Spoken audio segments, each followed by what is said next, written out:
ஒரு இயக்குனரா, ஒரு நடிகரா, ஒரு தயாரிப்பாளரா பல கதைகள் நீங்க கேட்டிருப்பீங்க.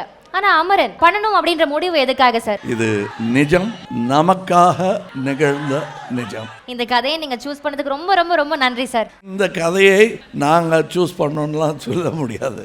இது நிகழ்ந்து விட்டது. நாங்கள் இதை கண்டெடுத்ததில் பெருமை கொள்கிறோம், அவ்வளோதான்.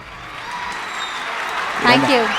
இது என்னமோ இது எங்களுக்கு பங்கு என்னன்னா இது இந்த கடமையை செய்திருக்கிறோம் என்னும் பங்கு தான் சார். அந்த கண்டெடுத்தல் அப்படின்ற ஒரு விஷயம் சார் சொன்னாங்க, எப்படி கண்டெடுத்தீங்க? ஃபர்ஸ்ட் வந்து ஒரு இது பற்றின தகவல்கள் இருந்துச்சு, இது பற்றின மெட்டீரியல்ஸ் எல்லாம் இருந்துச்சு, பப்ளிக் டொமைனில் இருந்தது, ஒரு புக்கில் ஒரு சாப்டராக இருந்துச்சு, இப்படி நிறையா இருந்தது. பட் ஸ்டில் இது ஒரு திரைப்படம் ஆகிறதுக்கு இது எங்கே தொடங்குது, இது எப்படி முடியுது, இதோட கரு என்ன அப்படிங்கிறது வந்து கிடைக்காம இருக்கும்போது நான் ஒரு வாட்டி உங்களை மீட் பண்ணேன். த films journey started with her, with that one meeting. அப்படிதான் இது ஸ்கிரிப்டாக மாறிச்சு. அதுக்கப்புறம் தான் அதுக்கு ஸ்க்ரீன் பிளேவே பண்ணேன்.